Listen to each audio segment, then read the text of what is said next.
This is StarTalk Sports Edition, and you knew we had to get here eventually. On this episode, we're doing the physics of billiards. Yeah, I said it, billiards. It's the pool, I guess, is also pool. Is that right? That's right. Yeah. The physics of that. And you know there's physics going on that pool table. That's right. And so we're long overdue for handling this. And I got with me my trusty co-host, Chuck Nice. Chuck. Hey, that's right. And one of all my right. favorite subjts, pool. I yeah? could have bought another house with all the money I've lost on the pool table. Okay, thank you. It comes out for the first time on StarTalk. There you go. Chuck's debts in life. And, of course, Gary O'Reilly. Gary, former soccer pro. Yes, over in the I know. UK. Hi, Chuck. Oh, yeah.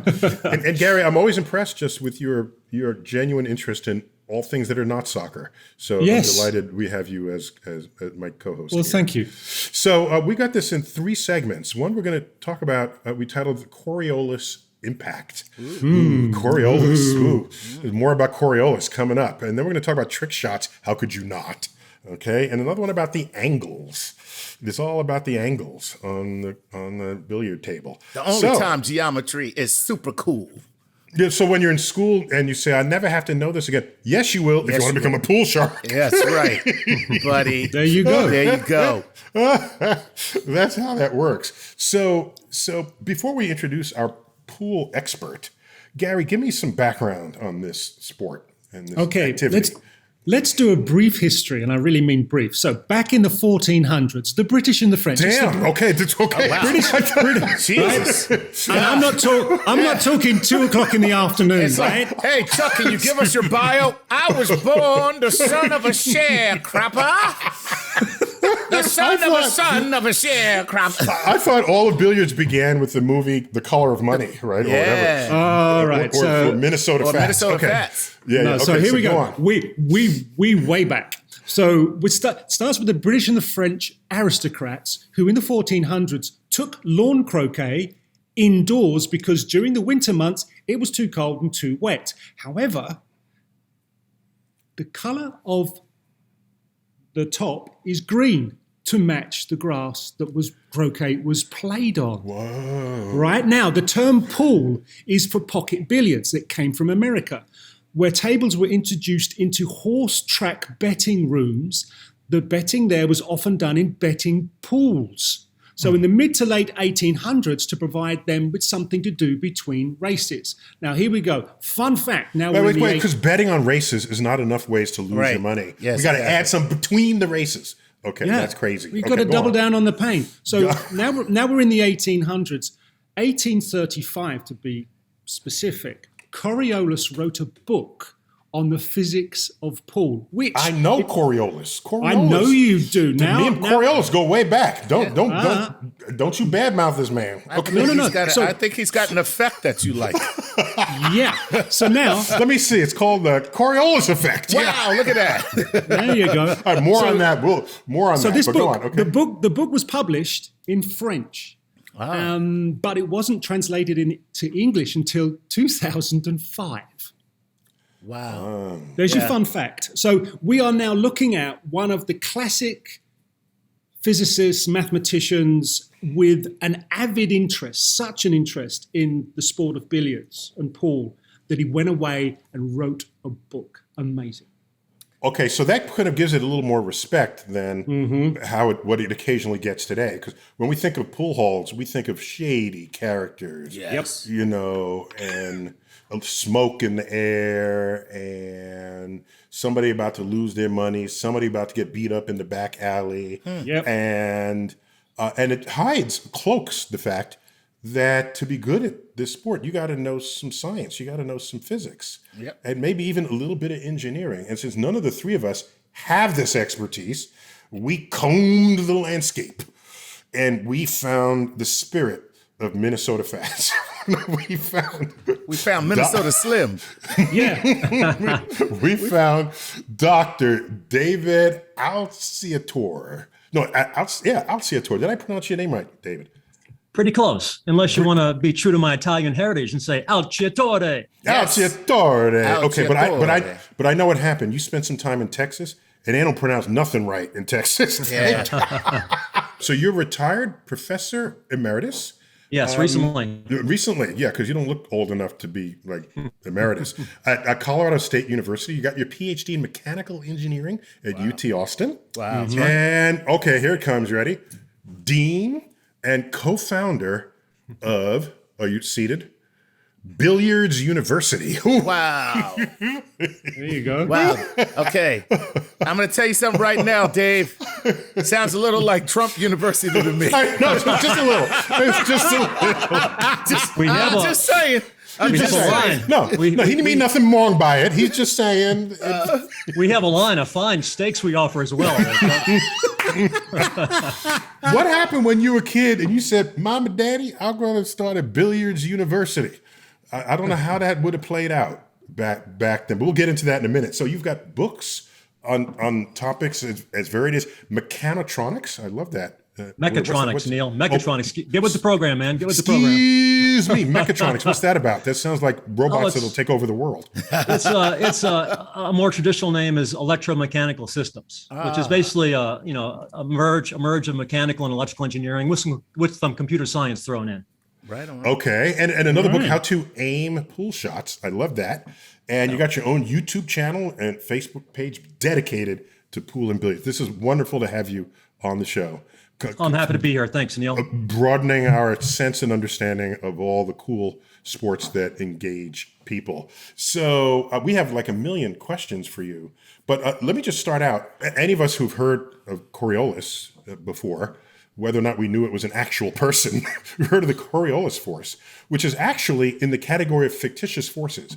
It's not an actual force operating. It's just something that looks like a force when you are observing it take place. And so you have a low pressure system, let's say, in weather in the northern hemisphere. And if you have low pressure, that means it's higher pressure in its surroundings. And you have a cloud minding its own business. The high pressure outside of it is going to push it towards the low pressure in the inside. And so all the clouds are going to migrate their way. They want to migrate towards the center. But clouds coming from the south are coming from an area of Earth's surface that is moving faster to the east than the low pressure system it's headed towards. So it overtakes the low pressure system. And clouds coming from the north, headed towards the low pressure system, are coming from parts of Earth's surface that are rotating slower. So they will undertake the system. And so all the clouds end up circulating counterclockwise around that low pressure spot, and bada bing, you get a storm. Yep. And all that happens in reverse in the southern hemisphere. Coriolis gave us an understanding of that, and it's beautiful. And maybe you didn't know that the equator moves faster than higher latitudes, all right? Because the Earth does one rotation in a day, and day is 24 hours, and it's about 25,000 miles around. So the equator is going about 1,000 miles an hour. In New York City, we're going about 800 miles an hour. You go up to Maine, maybe 700, 600 miles an hour. You go up to Santa Claus, his sideways motion is very low. So all of this contributes to make this fascinating phenomenon. And I once tweeted, and this is the last, I'll shut up after this, that there was a field goal kicked by the Cincinnati Bengals that went 50 yards. It was airborne for several seconds, and it hit the left upright and careened in for the win in overtime. And I quickly calculated that the Coriolis force deflected it about 1/3 of an inch to the right, which could have made the difference between it bouncing off the upright coming forward and boink. Yes, thank you. Yeah, it would have made that sound too. Right. And going in. So in fact, Coriolis force affects everything, whether or not you knew it. And of course, the famous one about which way toilets drain. But that's all BS for another reason. So let me shut up and hear our guest talk about this. Tell me about Coriolis and billiards. And what's the weather in a billiards hall? Smoky and dangerous. Yes. What low pressure system is happening in a billiards hall? Cloudy with outbreaks of temper. Yeah, all right. Well, Neil, I'm glad you dispelled the toilet myth. Yes. Because toilets flush the way they want to flush, whether they're in the northern hemisphere or southern hemisphere. Exactly. Whichever way the spigots are pointing. Yeah, right. Whichever way the spigots are pointing. There was a great Simpsons episode that featured that fact. Yeah, The Simpsons has a lot of science and math literacy in it. We had someone who studied the math and physics of The Simpsons on StarTalk a couple of years ago. So that became a whole episode for us. Yeah. So go on. So what can you tell us? And also, Neil, I'm surprised you didn't mention galaxies, dude. Well, yeah, so galaxies all rotate, but there's very little motion directly in and out towards the center. So they'll spiral up on you, but Coriolis has less of an effect going on in a galaxy. Just less of an effect. Yes, good. Okay. Yeah, so Coriolis, he wrote this brilliant book in 1835. I didn't see it until 2005 when the English version came out, and that was a year after I wrote my book. And I had done a ton of work, and when I saw Coriolis's volume of excellent work, I was just crushed, and my heart stopped. Oh, you mean he scooped you? Yeah, by a couple hundred years. Wow. Now, wait, did you reach the same conclusions, though, without knowing his work? Well, other people, I'm not the only one that's done billiard physics. Other people have done stuff, and many people have come close to duplicating much of Coriolis's work. But there's a couple of things we might talk about if we have time that he did and no one else quite did like he did. And in fact, I honor one of his discoveries with an aiming system I call the Coriolis aiming system. So we should talk about that at some point. Okay. Let's do it. Go ahead. All right. Hit the button. Yeah, no time like the present, right? All right. Wait. I spent so much time explaining the Coriolis effect that I ate up a lot of the time of this segment. Let me, before we take a break, because I want to get to what you described, could you let me know if in this first book that you wrote, Mechatronics, could you devise a mechanical system that could play a perfect billiard game without anyone's intervention? In the same way we can make machines that solve Rubik cubes and machines that drive cars, can you do one where it's going to sink the ball every single time? Yes, people have done this. Now, they're not good enough yet. They're far from a good player. Right. But there are many robots that have been built that can use vision systems, a camera, to see where the balls are, position itself. It would know exactly where the ball is, right? If you got high-res camera, Yes, exactly. So they can see better than we can see, but they can't stroke as well as we can, and they can't plan as well as we do either. Right. You might think the planning piece, I think, can be there soon. But the work that's been done already in that regard, the planning is not quite there. The shot making's not quite there. So just to be clear, when you say the planning, it means when I hit the ball, where the balls end up after my successful shot will matter for my next shot. Bingo. The next shot will matter. That's what the whole game is. The leave, man. It's all about positioning. You got to play the position game. You got it, Chuck. You got to make that shot, but you got to make the cue ball go to a place where the next shot's going to be easy. Right. Chuck, why are you this fluent in this? I thought you... Like I told you, man, could have bought a house with all the money I lost. It was a very expensive education. Very expensive education. All right, when we come back, we'll come back with one of the world's experts on how billiards work on StarTalk. We're back, StarTalk Sports Edition, all about billiards, the physics of billiards. Of course, that's how we roll on StarTalk. I see what you did there. That's how we roll. Okay, all right. So we've got our guest, Dr. David Alciatore. Yeah, I want to pronounce it in its Italian way, and my tongue is not letting me. Alciatore. But so Dave, this is great that you've done that. You've devoted your career to this, even with active social media presence, promoting it. So let me hand over to Gary and Chuck, because I know they've got a million questions for you. We have, Neil, because it's so interesting. The Coriolis sort of situation, particularly with parabolic cubal parts. It sounds as if I should not understand it, but I think I do. But I need a really good explanation from Dr. Dave. Okay, here it comes. You ready? Yep. Mm-hmm. Ready. All right. Let's do it. Okay, so Coriolis, if you study the motion of a ball, Neil will appreciate this. You have to look at translation, how the ball is moving in a straight line or a curved path, and you have to look at rotation, how the ball is spinning and how that's changing during the shot. All right, so Coriolis, he did all the math, and he had to write what are called differential equations to describe these two effects. He solved these equations, and he figured out that the direction of friction, when the ball is sliding and skidding across the cloth, there's friction that's trying to slow it down and change the spin. Well, he discovered that the direction of the friction during a shot does not change. It's the same magnitude and same direction during the entire shot, no matter how you hit it, If it's skidding and spinning, it's going to follow. I mean, the friction is going to be in the same direction for the entire shot. Now, once he discovered that, because he was smarter than most of us are now, he was creative in how he solved equations, and he realized at that point, if the friction is the same force and in the same direction the whole time, it's going to be just like gravity. You'll like this, Neil, because gravity is always straight down. Nice. And when you have projectiles, the force is always in the same direction, the same magnitude, and that's why projectiles analogy.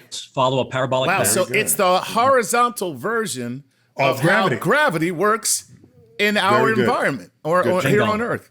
I like it. Yeah, good. That's really cool, man. Yeah. So there are certain shots where this applies. Anytime you hit the cue ball with top spin or bottom spin by aiming high or low on the ball, right after it hits the object ball, the ball you're hitting, the cue ball starts sliding, and then that spin takes over. It peels out and makes it curve. Well, that's an example of that curved shape is a parabola. Right. That's one place. Yeah. Another type of shot where the Coriolis aiming system applies, which we're going to talk about, is called a Masse shot. This sounds like something the Pentagon was working on. Yeah. We've got the Coriolis aiming system targeting. Right. It's the I only cue ball missile system in the world. I actually called it the bar system first before I decided to honor Coriolis. Okay. B stands for ball, A stands for aiming point, and R stands for resting point. We'll see where this comes in later. All right, so a Masse shot, a lot of terms in pool came from the French because as Gary pointed out earlier, pool started with the aristocrats in France and in England. So a Masse shot is a French term where you actually strike down on the ball from above. Maybe you've seen some trick shot artists do this. Yes. They strike down on the ball off center and to one side and down into the table. It gives the cue ball a lot of spin. It gives it side spin, and it gives it what's called a barrel roll, or kind of a, imagine a kayak kind of turning, or a spaceship spinning, a satellite spinning. It gives it that while it's going forward. While it's going forward. Corkscrew spin's another name for it. All right. So when you hit a Masse shot, it also follows a parabolic path. So anytime the cue ball is not going straight, or any ball is not going straight, it's always following a parabolic path. That's one thing Coriolis proved. Okay, what's the deal with the jump shot? So Chuck is taking very careful notes because he has to already win knew back that money. I he has to already win knew back that. some of that money. I wish I could. You know what I mean? By the way, what's it? Masse shot? Masse. Masse. So I'm gonna call it the Masse shot, and that's when somebody does it, and they say, "I'm gonna say you owe me some money." I'm gonna say you owe me another $50. And by the way, that shot in a trick shot is where you see guys. There's an opponent's ball between your ball and the target ball, and the target ball, between the cue ball and the target ball. And so what you want to do is go around their ball. And that's what that shot does. It allows you to literally go around the opponent's ball. Okay, Chuck, that's why we have Dave on the show. Oh, I'm sorry. I'm sorry. Okay. By the way, Dave, tell us about that shot. Describe that shot for us. Well, it's when you want to bend the ball around another ball. Okay, thank you. All right. So now we know where we are literally on the table. If that Masse shot is blocked because of the cushions, I have to go airborne. Now, how on earth am I getting a stationary ball airborne by hitting down on it? Right, I'll talk about this, but we got to go back to Coriolis. We got to go back to Coriolis. But it's not as if I can bounce it. Yes. So that's called a jump shot in pool. And I mean, some novice beginner players have probably executed jump shots before, but they haven't been the legal type. Right.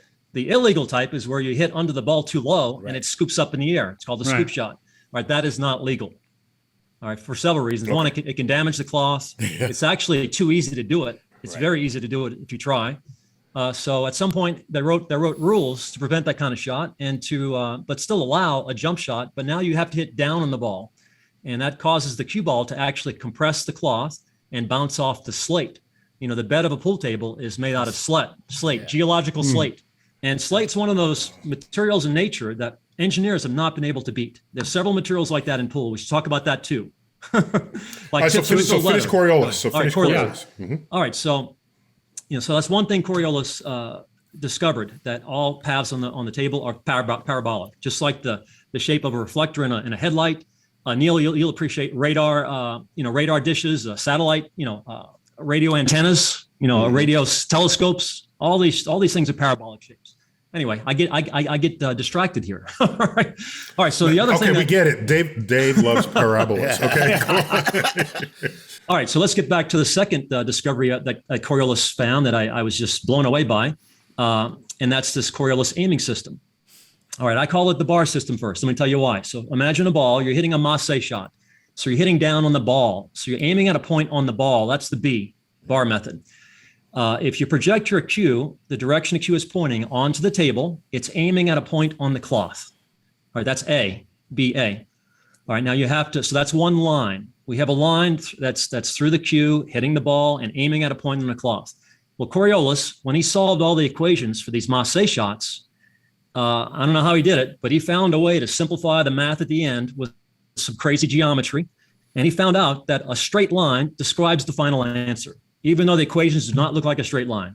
All right, now the straight line he found is from the resting point. If you imagine the resting point of the ball, that's the third point, R. So we have bar, ball point, aim point, resting point. All right, so Coriolis found where the cue is pointing at the cloth.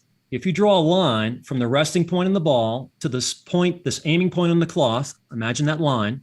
Mm-hmm. That line shows you the angle, the final angle that the cue ball will head after it's done curving. Right. Whoa. So I call this the Coriolis aiming system, because if you want to aim a Masse shot, most people aim them by feel. But when I aim them, I actually look at the final line I want. I kind of project that line back to the cue ball with my cue stick. I add a little because it's not perfect. There's some imperfections on a pool table. I'd shift the line a little bit. And now I know where to aim my tip at the cloth through the ball. And I can make that ball curve and follow that final path. Wow. This is the Coriolis aiming system. Wow. Where was this book when I was losing all this money? So Dave, we've got terms like English, yes, squirt, throw, and one I could probably understand, swerve. Yes. What do they mean? What's the difference? I mean, because English to me doesn't make sense, but it's very popular here in the US. Yeah, we say Aren't put you English British? on the ball. Yeah. Aren't you British, Gary? Shouldn't you know what English means? Yes, Yeah, yes, but Gary. not into terms of billiards or pool. There's no such term in the UK. Well, Gary, in billiards, English is where you address the ball and you go, "I sailed, man." I say. Actually, it is related. It is related to how you address the ball. It's where you address the ball with the tip. That's right. Okay. So when you hit the ball off center, normally what happens is you have one's butler address the ball on your behalf. Sorry, Dave, you were telling us how it works. Can I talk now? Yeah. Didn't you guys? Am I supposed to be the guest? Yeah. You guys like my Italian family. If you want to be heard, you got to talk louder. You're getting with the program. Okay, all right, go so for it. when you hit the ball off center, you impart side spin, clockwise or counterclockwise spin. All right, now in Just the to be early clear, days, that's clockwise or counterclockwise seen from above. Seeing from above, yes. So when you hit the left side of the ball, you're imparting clockwise spin. Yep. Yeah, looking from above. Right. Mm-hmm. So, in the early days, Gary mentioned that pool originated from the aristocrats. That because the weather was so bad in England, they had to bring croquet inside. They put it on a table. The balls kept rolling off, so they put these rails on the table. Now, when the balls got close to the rails, the croquet mallet, it's like a hammer, right? Usually you hit it with the hammer part, the mallet part.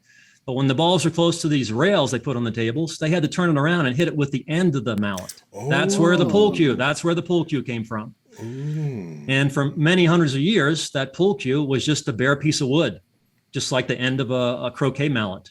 Mm-hmm. All right, now with a bare piece of wood, you cannot hit the ball off center very much. Right. If you do, it slips right off. Right. All right, so in the early 1800s, around the same time of Coriolis, some guy anecdotally decided, because their pool cue kind of cracked on the end, they anecdotally took a piece of leather from their shoe and kind of nailed it onto the end of the cue. I'm not sure how they nailed it, but they got a piece of leather on the end of their tip and allowed them to hit the ball off center now. It's anecdotal, but this is kind of true. That's how the pool cue evolved. Somebody put a piece of leather on the end of the tip one day, and now they discovered they could hit the ball off center and apply spin. Now I'm answering Gary's question. Where'd the word English come from? All right, because after these leather tips were kind of invented around Coriolis' time, this English guy came to America and was giving these exhibitions. And he had this leather tip on there. Nobody in America had that yet. And this English guy was hitting all these wicked shots, like Masse shots, and spinning the heck out of the ball, making the ball dance around the table. Well, the Americans hadn't seen that. They said, look at this English guy hitting these English shots. English. Well, English. Side spin. It's side spin. And by the way, the English is so necessary when we talked earlier about where you leave the ball. So right, after the shot. After the shot. Now, something we have that's become almost, we've got to take a quick break in a second, but something we have that's almost trope is the person who just sits there and puts the chalk on the tip of the, while they stare. They're not saying anything. They're just putting the chalk on. You know you're going to get ass whooping, right? That's right. So when did chalk come into this? I guess chalk and slate go together. As an educator, that's what's in the front of a classroom, chalk and slate. Yes. Now the chalk, it's not just the slate is geological slate, but the chalk is not geological chalk. It kind of looks and feels like it, but it's made differently. It's made from Tums they get from the from the heartburn you get by watching the guy chalk. And you can eat it while you're losing. As you get the indigestion for losing. It soothes your agita while you're losing. Well, I mentioned the leather tip, and by the way, we still use leather. You know, it's been 200 years. Engineers have not improved on leather. It's just it's really good stuff. Dead animal skin is the best thing to put on the end of a pool cue. So there's no vegetarian pool sharks. That's what that comes down to. Yeah. I've had several people ask me if there's a vegan alternative, and there are some, but it's not acceptable to a good pool there's player. A vegan alternative. It's called losing. Chuck is so. That's right. But so the chalk, Neil, the chalk is to give the tip more friction. You know, the leather grabs fairly well, but when you add this chalk, which has a bunch of abrasive particles in it, so it's a chalk-like substance that's mixed in with some little abrasive particles. It's kind of like a fine sandpaper. But but isn't it different? Wait. But don't gymnasts use chalk to reduce friction? That's different. That's just to absorb moisture, like talc. Oh, moisture from their talc powder. Oh, from the palm of their hand. I got it. And bowlers use a rosin. They use a rosin bag. Same thing to take moisture off the hands. I got it. Okay, so let's take a quick break. When we come back, I want to hear a little bit more about trick shots and also some of the culture of what it is to be a billiards shark on StarTalk Sports Edition. We're back, StarTalk Sports Edition, the physics of billiards. And we have one of the world's experts on who thinks about the physics of billiards. It's Dr. David Alciatore. Alciatore. Yes. Just call it Alciatore. Alciatore. You got to use your hands. I want to say it that way, and I'm trying to. My body won't let me. Use your Dr. hands. Dave. Use your hands. Just call him Dr. Dave. Dr. Dave. That's what I'm going to do. That works. So, Dr. Dave, we all love trick shots. Do they have any real role in competitive billiards? Yes, there are what are called artistic billiards competitions where the feature is trick shots. Yes. Okay. And so are they, I'm curious because in the All-Star break in basketball, they have the slam dunk competition. In the All-Star break in baseball, they have the home run derby. So these are the fun things that can show up in a regular game. Now they're all focused down into one slot, into one offering. So I guess what I'm asking is, are there occasions where a completely crazy trick shot would be necessary in competitive play? Yes. In fact, we talked about a Masse shot where you try to curve around an obstacle. That is used in actual play. And that counts as a trick shot. Okay. Yes. Now in trick shots, they do very dramatic versions of that. But in an actual game, if you have you just need to curve it a little bit, a few inches, you can do that pretty reliably. And a lot of trick shots, they involve a pre-setup of what the balls look like on the table. Bingo. So that makes it. It's the art of the setup, so that your ball can do what it needs to. And the other trick shot is the jump shot, which we started talking about before. Where we hit the ball at a downward angle, causing it to compress the cloth, bounce off this natural slate. And that's a legal jump shot. I didn't finish that thought earlier. It's a legal jump shot. You can make the cue ball bounce over an entire obstacle ball. And this is a very important weapon in modern pool. So what are the balls made of to enable them to do this? They're made out of a phenolic resin. It's a thermoset material, it's called, but it's a phenolic. It's called a phenolic. It's a resin. Phenolic resin. Okay. Yes. Wow. I know, but Dave, historically, weren't they made of ivory? Yes, and I have to collectively apologize for my entire sports history because we killed lots of elephants in the past. And the real sad part of the story is that you only got about 3 balls out of 1 tusk. Oh no! So can you imagine how many elephants had to die to help this sport? Yeah.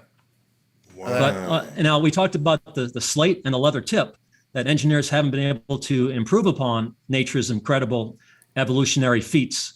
But the ball, we did find a better alternative to ivory. What about the cue? I mean, are we stuck in historical tradition and it's wood only, or have we made any advances there? Well, since the 1400s, it's been a wood cue, just like that original croquet mallet. And just in recent years, in the last 10 or so years, has carbon fiber come out, and there's been other attempts in the past with fiberglass and aluminum, but they just did not sell. Nobody, and you couldn't play well with them. Yeah. But the carbon fiber is truly a revolution. It's the first. I think it's really the first, other than the ivory to phenolic transition. Carbon fiber is the first true revolution in pool equipment. Yeah. Otherwise, nothing has changed. Nothing has changed in hundreds of years. Yeah, but wait, Dave, if you're trying to hit the ball, some of what matters is the momentum that the cue stick has that you're imparting on the ball. And if you go to carbon fiber, which is obviously lighter than wood, in order to get the same momentum, I have to push the stick harder into the ball. And maybe I don't want to do that. Maybe I just want a heavier bat, as we'd say in baseball. So what is the carbon fiber doing for you? Well, the only thing that's made of carbon fiber is the shaft. The front end of the cue. Right. Most good cues are in 2 pieces. The shaft is the front piece. Yeah, I see when they walk in, when a dude walks in the pool hall with a suitcase and opens a suitcase and attaches one piece to the other, that's when it's time to say, okay, you win. I've done it. These are people not using the company cue sticks on the thing. Right. But getting back to the momentum, Neil, you're right. The mass of the cue is important, but we and good pool players, they want the mass to be a certain value, and within less, a half of an ounce or so.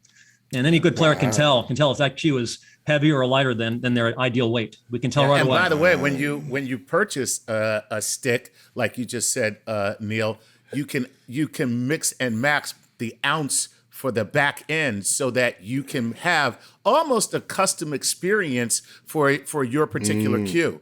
But it doesn't mean you ain't going to lose your money. Still lose your money. You lost a lot. Still lose money. Okay.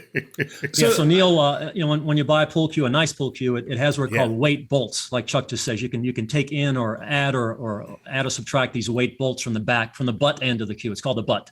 Yes. All right, and that's how you control the weight of the entire cue and affect the momentum that's transferred to the cue ball. By the way, that's the other reason why I love playing pool, because you always get to play with a butt. Okay. And you get to hold the butt the whole time too, Chuck. You're not helping. See, Dave fits in here perfectly.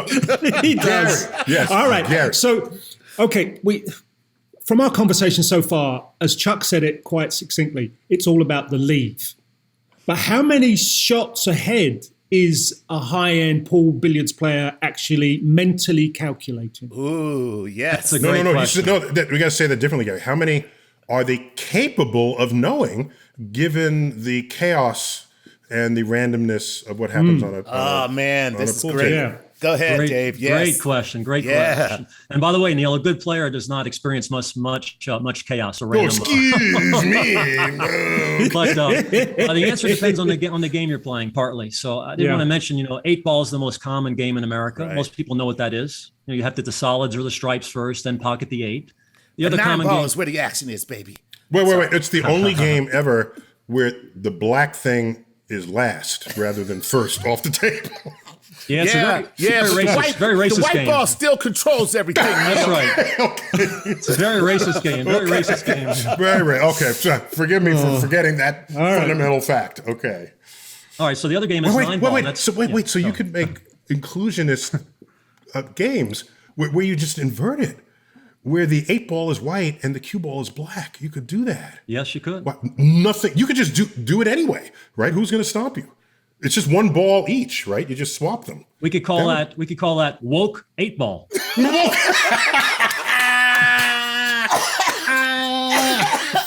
All right, so the other you game. heard it here first on StarTalk. You've just written Chuck's new act. Oh, that was good. That was good. Oh, thank you, sir. I enjoyed that. All right, thank you. All right, David, so the other game, have? 9 ball, that's the game of choice in pro tournaments now, and it's also historically the gambling game. Yep. That's why Chuck knows it from his misspent youth. Yeah. Yeah. So a 9 ball, and Neil, I got to mention this. The number 9, does that sound significant at all? The number 9 balls, they're all spherical. No, because there are 8 planets in the solar system. Get over it. Dude, don't even go there. Just don't. No. Just be glad you in a Zoom room right now. Because I might come up there and put my foot up there. No. Well, I always thought it would be so cool to have a ball set where each ball looks like the planets. You know, a different planet. Yeah, a different planet. Yeah. But you ruined that, didn't you, Neil? Yeah. You just ruined that. Anyway, where the hell were we? Where the hell were we? I don't know where we were. Okay, so we're talking about the strategy and how many balls you think ahead. Yes. So the thing is, you've probably seen them. Guys just turn up, grab a cue, and they intuitively know what they're doing. You kind of see it with some other athletes, but what are they calculating? You know, what sort of geometry are they able to see and feel just without having a scientific education? Well, you say it looks intuitive, but they are thinking about a lot. They just do it very quickly. Now, they're not thinking about, and even I don't think about physics and geometry when I'm at the table, except in certain shots. I do have systems, geometric systems for aiming certain types of shots, like bank shots and kick shots, where you're getting balls off rails. Then the geometry can help, but you still have to adjust for the real world physics on a pool table. You know, the pure geometry does not work by itself. Well, anyway, good players don't think about any of that. They instinctively know how to aim, first of all, but when they're planning, they are doing a lot of planning, and they always think at least 3 balls ahead, especially three shots ahead. Yeah, always. Yeah, okay. Now, in a game like 8 ball, you often have to think through everything. If you're playing at a high level, you have to think about the whole game and work backwards from the 8 ball. You got to first see, where can the 8 ball go? What should I choose, solids or stripes? Right. Well, if the stripes are blocking the 8 ball, then you probably have to shoot stripes, because otherwise the 8 ball can't go in anywhere. So you always think backwards, and then you have to say, well, the 8 ball's here. These other balls are in the way. Once I clear all my other balls, where do I have to get the cue ball to make that 8 ball? Right. So you got to think about what is the key ball to help me get on the 8. That's the last ball you pocket, the last stripe or solid you pocket to get shape on the 8. That's the leave you talked about before, Chuck. The shape. Right. And sometimes what happens is you don't have a shot to move forward. So what you want to do then is play some defense to make sure that your leave puts your opponent at a disadvantage, so that you're not leaving them with 3 shots that they can then go ahead and sink the 8 ball in. Chuck, given your legendary billiard debt, why are we listening to any advice from you at all? Just want to make this clear. I just want to be clear about this. Do what I do, not what I say. I mean, do what I say, not what I do. All right, so Dave, what is it about a pool hall that makes Steven Seagal angry? What are you referring to a specific movie, Neil? Oh no! In 5 movies, I swear, in every movie he's in a pool hall, and he just kicks everybody's ass with the pool cue and the pool balls. And I'm just wondering, is there something in the air that promotes excess testosterone violence? Alcohol fumes? Of all of the portrayals of billiards in film and in television, is there one that it was particularly moving to you or interesting? I remember there was there's a Twilight Zone episode. Yes. On it had Jack Klugman, I thought, and who else was it? Jack Klugman and Winters. I forget his first name. Yeah, Jonathan Winters. Oh my gosh, Winters. You're exactly right. Yeah, and that I thought that was poignant. And of course, there's the original Paul Newman, the Hustler. The Hustler, followed by The Color of Money. Yeah, and the interesting thing about The Hustler is that Paul Newman starred in the original 1960 movie The Hustler, which was brilliant. It had George C. Scott. Yeah, it had a couple of big names. Yeah, but he also starred in The Color of Money, which came out in I think 1996 or so. No, wasn't that ostensibly a sequel? And you got to put someone from the original just to give. Yes, and he actually changed roles just to bless the cast. Yes. So in the first movie, he was the shark. He was the shooter. In the second movie, he was the mentor. He switched roles. But I think The Color of Money was is the one that pool players see as the most important because it really changed the industry. When that movie came out, higher class pool billiard establishments appeared everywhere. Yep. We weren't calling them pool halls anymore because they were nice places that had good food, beautiful tables. It's still that way. It's still that way to this day. Yeah, that's true. You can have a birthday party there at a pool hall. And what about the scene which I happen to enjoy in My Cousin Vinny? There was a pool hall scene there as well, but of course involved owing money and a fight. Yeah, and so it's an interesting sort of pivot point for storytelling, and but very fascinating how much a part of our culture it is without us ever really thinking deeply about that fact. It's there, and we all know it, and we all enjoy it. I think nobody doesn't like a great game of pool. Yeah. Yeah. And everybody pretty much knows what pool is, even if they never played. And I often use pool examples in my classrooms when I taught dynamics classes, the study of motion of machines. And by the way, you mentioned Coriolis force before. In machines, you actually do have Coriolis force because we're constraining the parts to move a certain way. While the boat or plane or car is turning, we have pistons that are going back and forth. They're trying to move straight. So Coriolis force is required to make that happen. Wow. Cool. So let me ask you about because we just have a couple more minutes, Chuck. So very quickly. Okay. It's not a trick shot, but multiple bank shots, which are to me one of the coolest things that you can see. Very cool. When you're playing pool. A bank shot is a bank shot, but like when you have a ball hidden and you go 2 banks and then a third bank off the rail and just kiss it and knock the ball in, that kind of stuff is like. So when you're picking your spots, how do you maintain the sight for all 3 spots? Because I'm going to jump in here and say, when you see the projected paths of hurricanes, and the farther along the path of the hurricane, the wider is the uncertainty. You know that's going on Dave's pool table. So let me ask you, Dave, how big does your uncertainty get, even if you're highly talented at this, as it goes from one cushion to another cushion, and that third cushion has got to have maximal uncertainty in where you expected it to go? Well, there's actually systems for aiming these types of shots. And what you're describing, Chuck, is called a kick shot. When you hit an object ball, like a target ball, and you make it bounce off a rail, that's called a bank shot. But when you hit one or more rails first with the cue ball, that's called the kick shot. So there are several systems. They're called diamond systems. You know why they call diamond systems?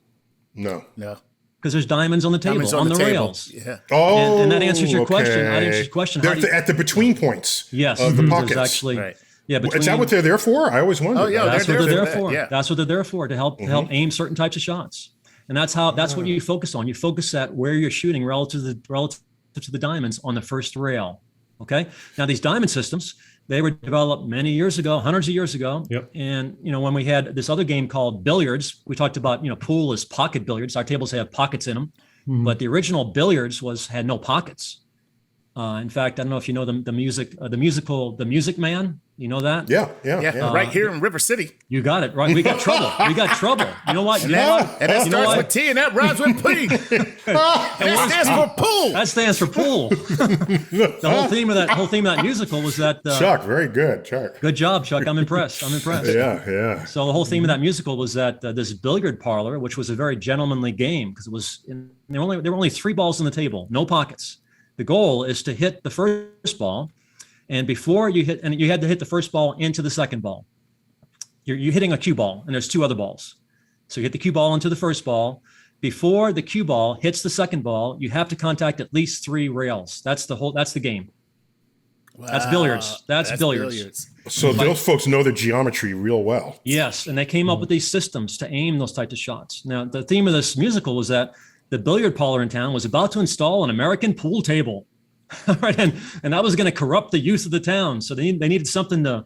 They needed something wholesome to replace that corruption. And it was a marching band. And they needed 76 trombones. Yes, exactly. There you go. Anyway, I got what were we talking about? I forget. I don't know. We're talking about the diamond systems. The diamond systems for aiming kick shots. Wait. So it tells me then that diamonds are a start. In some version of a pool table, you could completely calibrate all sides of the table down to a millimeter. Why not? Yes. You could. Yes. Yeah. I don't need just one thing that divides it in two. Give me something that divides it into 1,000 parts. Oh, I see what you're saying. Yeah. That would up my game, the precision of my game. And if you're teaching kids math and they say in middle school, say, I'll never need to know that for the rest of my life. I say, yes, you will.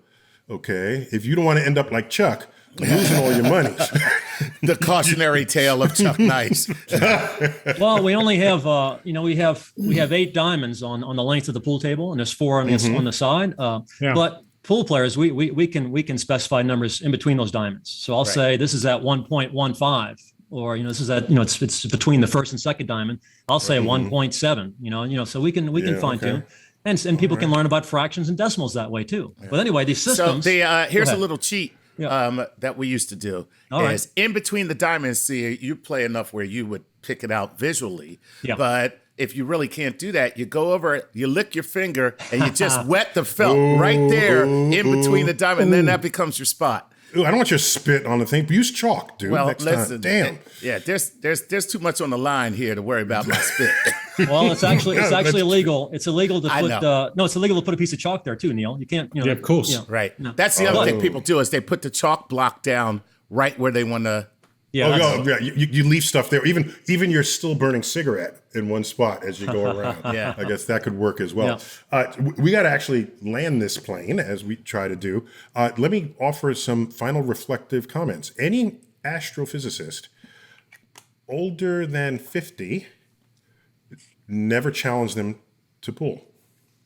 Because if you're over that age, you would have visited telescopes in your day.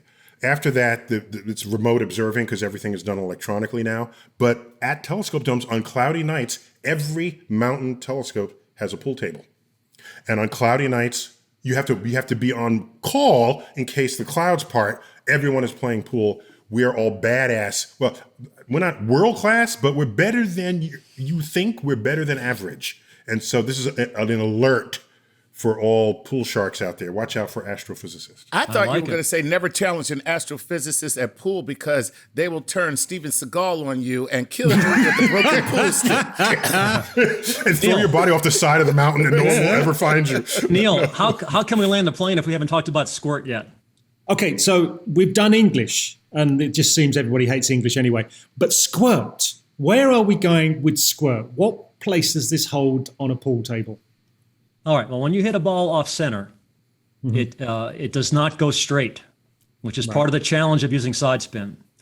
It squirts off slightly. Sometimes we call it cue ball deflection. The cue ball does not go perfectly straight where you're aiming. It deflects off to the side. So if you hit the right side of the ball to impart right spin, which is counterclockwise from above, the cue ball squirts to the left slightly. And you have to be able to adjust your aim for this. And that's partly why these carbon fiber shafts have been popular. Because as Neil pointed out, the carbon fiber is very strong and very light. And what determines the squirt is how heavy the very end of the cue is. All right. So, and the reason is because when the tip hits the ball, they're in contact for a very short time. And it's hard to believe, but the tip is in contact with the ball. Even though it's leather, which seems soft and pliable, it's only in contact for about 1,000th of a second, 1,000th of a second. But during that 1,000th of a second, the ball starts to rotate when you hit it off center. When the ball starts to rotate, the tip is being pushed to the side by the ball. And the tip has momentum. It has mass, I should say. It has mass. It doesn't like being pushed to the side. It pushes back. So when you hit the right side of the ball starts to rotate. The rotating ball pushes the tip to the right. It pushes back, which makes the cue ball go to the left slightly. This was Newton's laws of action and reaction. There you go. Bingo. Okay. Ooh. Cool. So all these things that are going on in the pool table, they have names. Yes. That's cool. We have Squirt, of course they Swerve. would. Of course they would. We have Squirt, Swerve, and Throw. I want to talk about Throw briefly, Neil, because you like this. I'm going to give you a little quiz, Do Neil. it quick. Do you ready quick. for a quiz? Go. All right. So when you hit the cue ball directly at an object ball, let's say it's a straight shot. You're hitting it perfectly straight. If you have side spin, imagine this cue ball spinning as it's hitting the ball. What do you think is going to happen to that ball that you're hitting? Is it going to go straight?